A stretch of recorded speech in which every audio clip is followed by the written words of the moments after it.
Chapter 1 Final Calling. You are listening at FameTV.info. As usual, Lisa is running late for choir practice at the New Orleans University of the Arts. Old New Orleans has been under water for more than a century.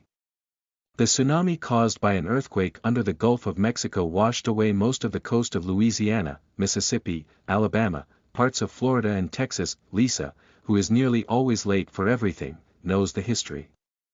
Many refused to abandon New Orleans after Hurricane Katrina, vowing to rebuild. Yet the city had never truly recovered. More than half of the population drowned when the tsunami hit. Most of those that were left refused to leave. Some claimed that they were called by God to stay, that the water would recede. But the waters didn't recede. The lucky ones died right away from dehydration and starvation.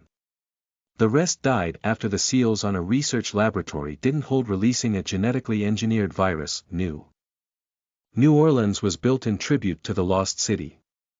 Yet even here they still have to worry about occasional flooding and hurricanes. Nearly every building in the city is built on stilts. The financially well-off have ramps they've purchased to park their vehicles on top of. And nearly every home has a boat, no matter how basic, strapped or tethered to the back porch. Lisa is aware of all these things as she rushes in late to choir. "Lisa, you're late again," the professor, shaking her head, amused. "No sense in being upset over it." "Yes, ma'am, I'm sorry," Lisa, taking her place. She won't lie and say it won't happen again because she knows it will. She's habitually late, starting with being born 2 weeks overdue. Girl will be late to her own funeral, the professor says to herself, half smiling. Choir practice continues as usual. Halfway through practice there's rumbling. Lisa finds herself stumbling into her fellow choir members, as there are shouts of surprise and fear. "Be calm," the professor nearly shouts. "It's just a little tremor. See, it's over already." But she can see she's lost them. They're all nervous and scared. "It's okay. You're all dismissed. See y'all Wednesday morning." Lisa's insides are trembling as she leaves the room. And about 15 minutes later, she learns classes are cancelled for the day. Lisa, her best friend, Sierra, yells to get her attention. Sierra trots up to Lisa, who's sitting by the largest of the sprawling green campus fountains. "Hey, what are you going to do?" Lisa shrugs. "I thought I might find Paul and spend a little time with him. Might stop by the library. Other than that, I'm just going to head back to the apartment. Double-check my term paper for errors." She pushes her hands through her short blonde hair in an attempt to get her bangs out of her eyes, but it fails. "Someone said that the big hill, that big mansion, is sitting on split. You want to check it out?" Sierra asks her best friend. They've been best friends since kindergarten. Lisa shrugs as she attempts again to push her hair out of her eyes unsuccessfully. Sure. Her best friend is a naturally curious person and usually finds interesting things to investigate. Lisa would never have fun if she didn't have Sierra for a best friend. It's a beautiful spring day as they walk together. After about 20 minutes, they're standing at the front gate of the mansion at the top of the big hill. The mansion's been there nearly a century. Neither girl is aware that the hill is man-made, so the mansion would sit well above floodwaters. "Looks okay to me," Lisa, tilting her head as she looks at the front of the elegant mansion. Sierra bumps Lisa's shoulder with her own. "Come on, let's walk around it. I wonder what it's like to live in something that huge." "I'm sure there's lots of dusting involved," answers Lisa. The two young women pause at a collapsed section of 8-foot-high wrought iron fence. And a few yards up the hill there's a wide crack in the earth. Homes around here don't have basements. They're all built 10 to 12 feet above the ground. A basement would only flood during hurricane season when they get lots of rain. But Lisa and Sierra can see that the mansion has a basement that was built above the typical flood level. And part of the wall where the hill split open has collapsed in. "Hey," Sierra shouts at a group of young adults at the mouth of the crack. "What are you doing?" A young man responds loudly, "There's a light on. We're going to check it out." But that's trespassing, Sierra responds. But what if someone's hurt in there, asks the young man. Someone may need help. Sierra pulls Lisa to the mouth of the gap. What do you see? She asks the others now inside. Lots of cool stuff, someone answers. Well, don't touch anything, Sierra rushing in. Sierra, wait, Lisa rushing in after her and grabbing her hand, comforting herself as well as Sierra. Both young women find themselves standing inside holding hands with dirt and bricks at their feet from the collapsed wall. Their eyes are big and their mouths agape with awe. It looks like a museum. Someone is a collector of rare art and musical instruments. A couple of paintings have fallen to the floor and some displays have fallen over. Yet except for the dirt at their feet, it's clear someone keeps this place immaculate. A young man reads the plaque on a piano out loud, Harry Connick Jr.'s favorite baby grand. This guitar was Eddie Van Halen's, announces another young man. Lisa notices a saxophone, trumpet and a snare drum that had been encased in some kind of plastic wrap that was torn open when the instruments fell. Paul would love that drum, says Lisa. Paul is part of the university's drum line. Lisa plays a couple of instruments herself. But she's best known for her piano skills. Your little drummer boy, teases Sierra. Yeah, I bet he'll get a big kick out of that. You two just need to get married and get it over with. We will, Lisa responds reaching slowly toward the snare drum. What do you kids think you're doing? Shouts a mature man in a suit. He didn't come through the hole in the wall. He came down from up inside the mansion. And has startled all the young people, who panic. Some of them grab things as they run. Hey, Lisa shouts at a young man who has grabbed the snare drum. Lisa chases the young man through the gap back outside, over the fallen section of wrought iron fence, for nearly a block. Lisa, Sierra shouts, he's too fast. Lisa stops and looks back at Sierra. Sierra is the serious athlete who runs every morning. Yet Sierra is clearly out of breath. Are you okay? Asks Lisa concerned for her best friend. I don't know, Sierra holding her stomach. And a moment later, Sierra vomits. Lisa is torn. She wants to continue her pursuit of the snare drum, but her best friend is obviously ill.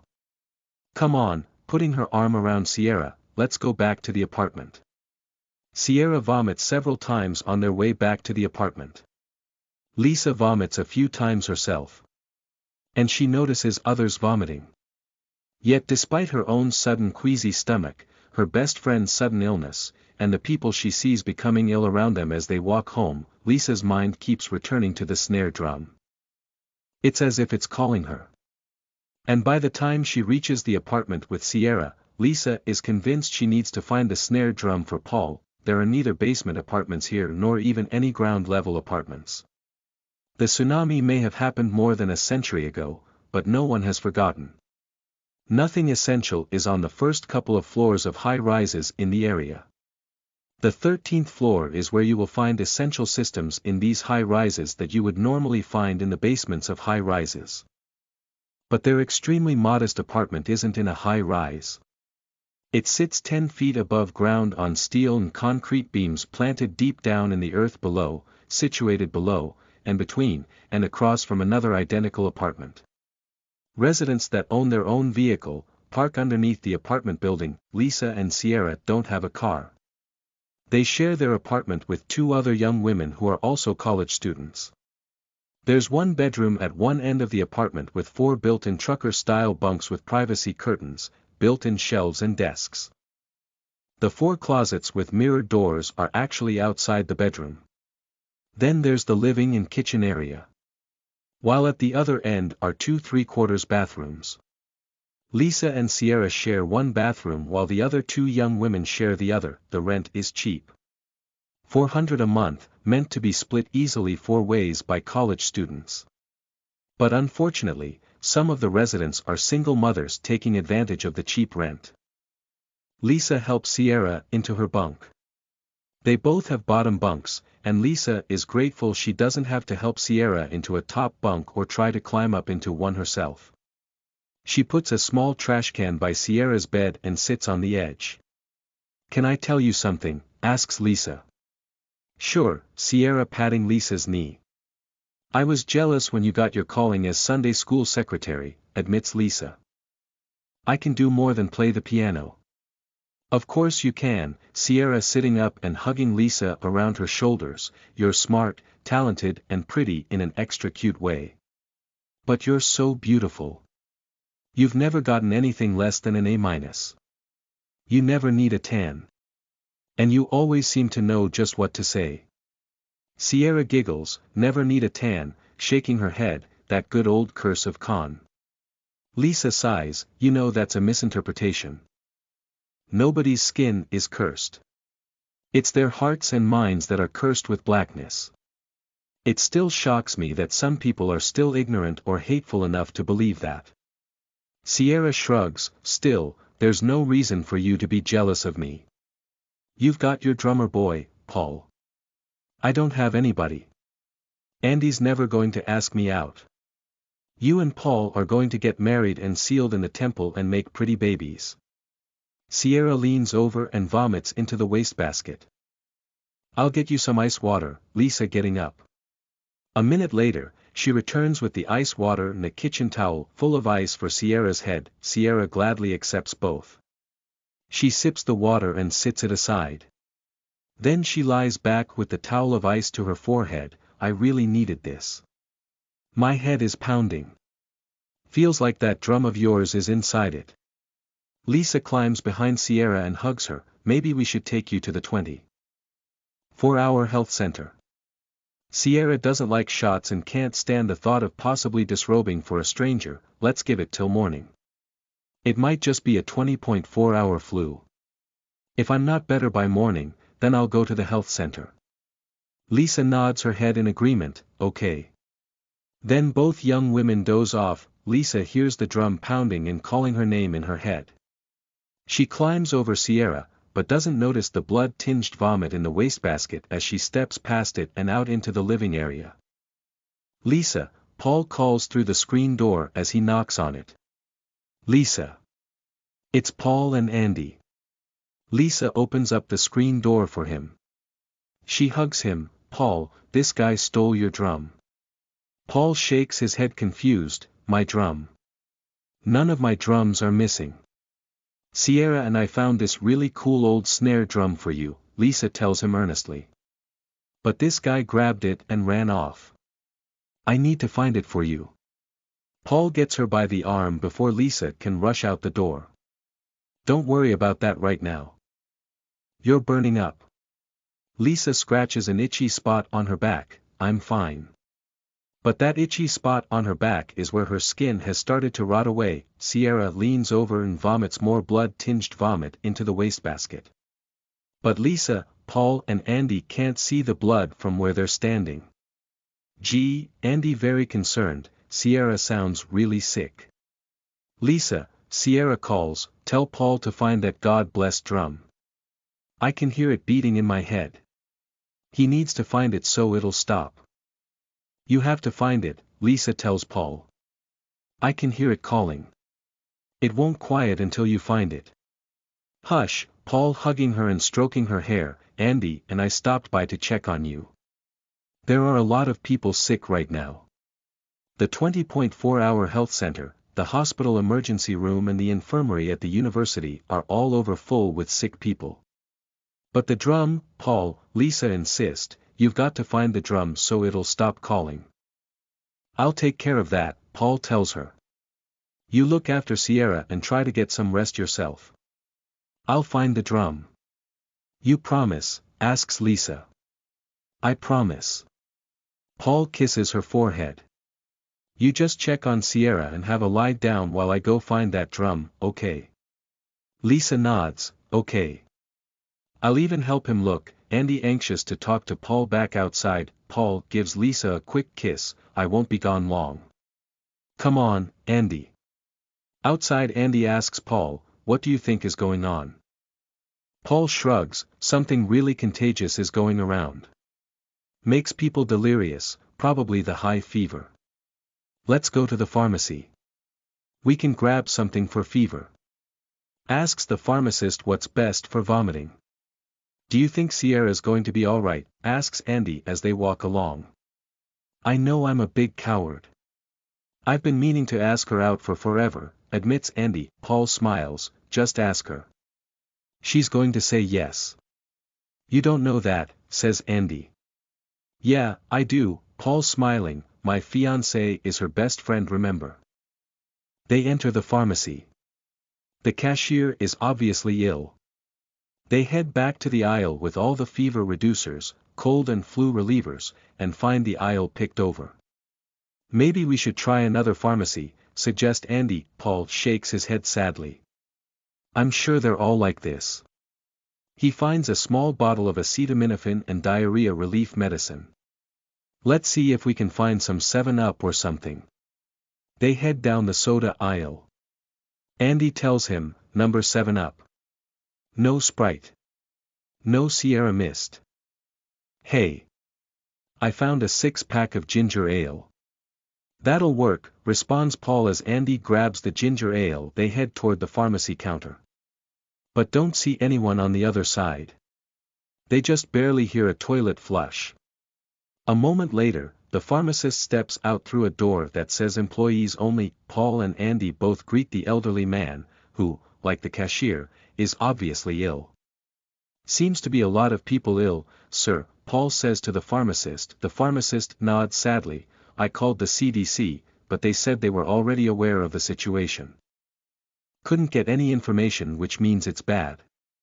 How bad? Ask Andy. The pharmacist sighs sadly. The people are dying kind of bad. Now, you boys go ahead and check out.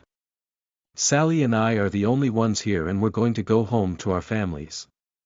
Do you need any help locking up? Ask Paul. Again the pharmacist sighs sadly, not going to bother with locking up. Don't think it'll be necessary. They check out and the pharmacist and the cashier follow them out. The pharmacist pats Paul's shoulder. Good luck, son. If either of you starts to feel ill, I suggest you call your families and say you're good. Come on, Sally. I'll drop you off. About a block from the pharmacy, a young man carrying a snare drum awkwardly and pounding it with one hand as he chants something incomprehensible jogs past Paul and Andy. Paul points to the guy and asks Andy, you don't think that's, can't be, says Andy. Maybe we're hallucinating. We're not, and Paul starts to chase the guy with the drum shouting, hey. Wait a minute. I need to talk to you about that drum. The guy's response is to run faster.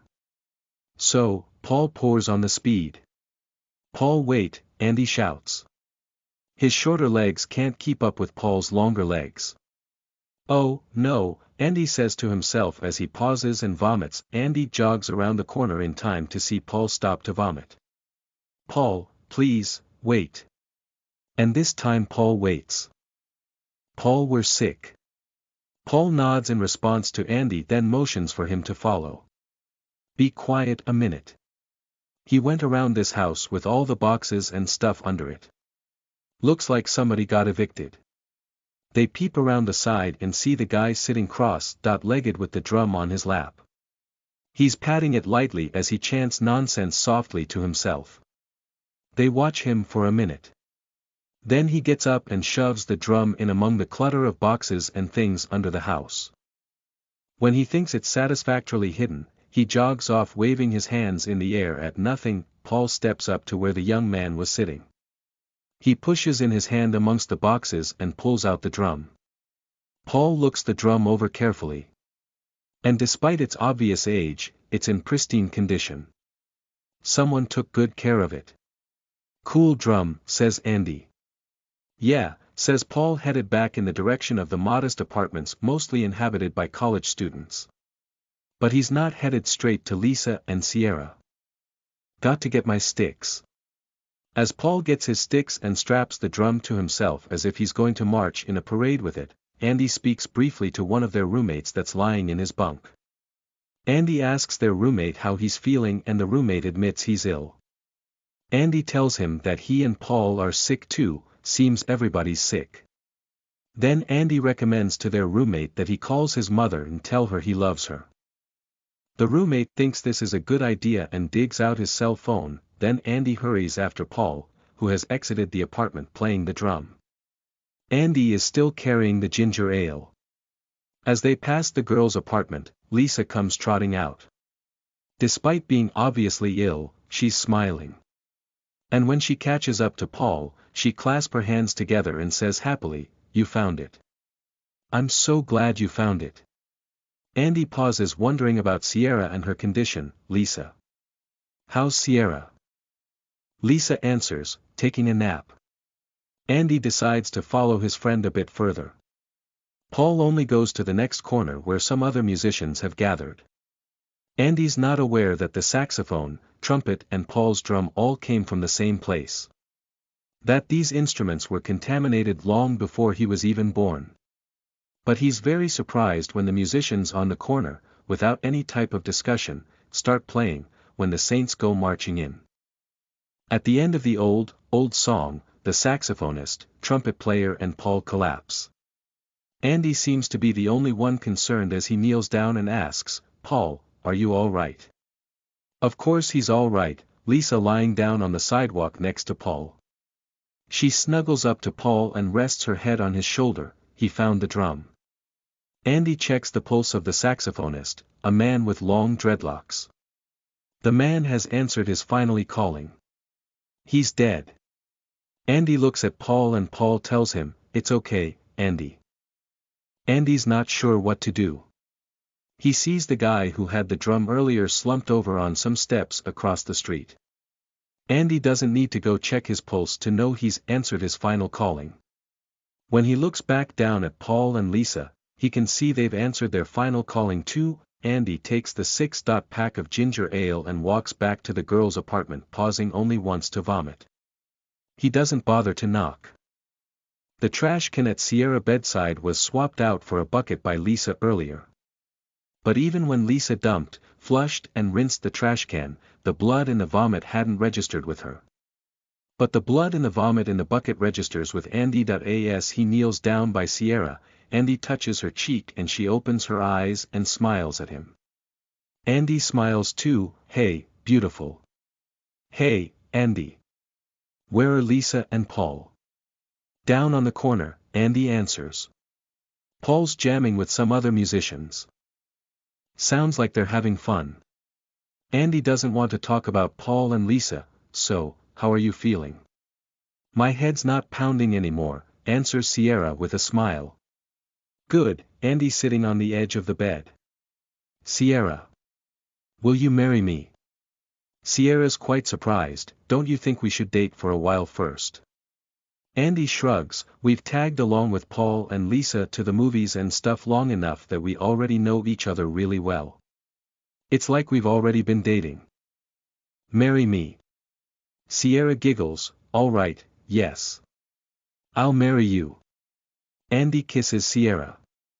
Then he pushes himself back on the bed, pulls Sierra between his legs and leans back against the wall. Sierra leans back against him as his arms come around her. Andy kisses her again. "Let's call our parents and tell them the good news." Okay, Sierra truly happy and excited, they call their parents and share their happy news. They manage to take a few pictures of themselves together as they sit on the bed with their phones and send them to their parents. And when Andy starts singing an old love song, Sierra sings with him. They sound good together. They talk of when to be married and sealed in the temple, of how many children to have together, and of how beautiful their children will be. There are a few more kisses and their first, "I love you," as Andy holds Sierra. Sometime in the middle of the night, as Andy continues to hold Sierra, Sierra answers her final calling. Then a short time later, Andy answers his. The anchorwoman says, "The CDC apologizes, but no one will be able to recover their deceased loved ones from New Orleans, a city that was known for its music and diversity. The virus that swept through the city and killed all its residents in less than 20.4 hours has a 100% mortality rate." The CDC was first notified by Xavier Connick from the Connick Mansion in the city. And unfortunately, the city will have to be firebombed in order to cleanse the area of the virus. That we will now share some pictures provided by loved ones, of those lost in this tragic event. The picture used for Lisa and Paul's engagement announcement appears, followed by one of the pictures Sierra and Andy took of themselves together and sent to their parents as they sat together on Sierra's bed with Andy holding her just a few hours before they both answered their finally calling. Listen to the full novel at FameTV.info, direct link in the description.